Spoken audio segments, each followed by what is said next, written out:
Hair கட்டா? Hair cut தான். Okay. நல்லா girl enhance பண்ணலாமே, ஏன் ஹேர் கட்?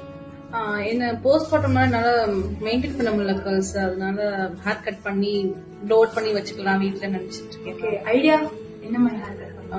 லோ லேயர்ஸ், ஒரு கேஷ் கிளிப் போட்டா மேபி ஒரு பின்னல் போட்டா கூட வர மாதிரி லோ லேயர்ஸ் இருந்தா நல்லா இருக்கும் மேம் எனக்கு. ஓகே, எவ்வளவு சாப் பண்ணட்டும்?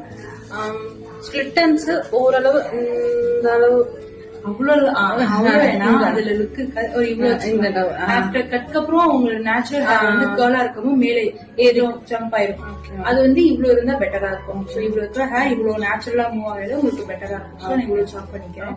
அண்ட் நீங்க போஸ்ட்மார்ட்டம் சொன்னதுனால ஃப்ரண்ட்ல எதுவும் நம்ம ஜாஸ்தி பண்ணிக்கிற வேணாம், அது உங்களுக்கு டிஸ்டர்ப் பண்ணும். லைக் இந்த மாதிரி பாப்பா உடனே இப்படி கொஞ்சம் லாங்காவே வச்சுக்கலாம். இன்கேஸ் இன்ட்ரெஸ்ட் இருந்துச்சுன்னா மூவ் பண்ணிக்கோங்க, அப்படி இல்லைன்னா பின்னாடி டக் பண்ணிக்கோங்க. கொஞ்சம் நிறைய ஹேரை வந்து ஸ்பிளிட் கொடுக்காம ஜஸ்ட் சிம்பிளா வந்து ஒரு டச் நீங்க கொடுத்துக்கலாம். அண்ட் பாட்டம் லேயர்ஸ் கேட்டிருந்தீங்க, என்னால பாட்டம் லேயர்ஸ் உங்க ஹேருக்கு இவ்வளவு கொடுக்க முடியும். அண்ட் ஃப்ரேம் ஓவர் இப்படி கொடுத்துக்கலாம். நீங்க டக் பண்ணும்போது கொஞ்சம் நல்லா ஹெவி பவுன்சியாவே ஃபீல் ஆகும். ப்ளோ அவுட் பண்ணுவீங்களா? பண்ணுவேன் மேம். ஓகே, பண்ண தெரியுமா? ஓ தெரியும். நான் லாஸ்ட்ல உங்களுக்கு இந்த கட்க்கு எப்படி செட் பண்ணலாம்ன்றத உங்களுக்கு ஒரு டீச் பண்ணிடுறேன். நீங்க இதுல ட்ரை பண்ணுங்க.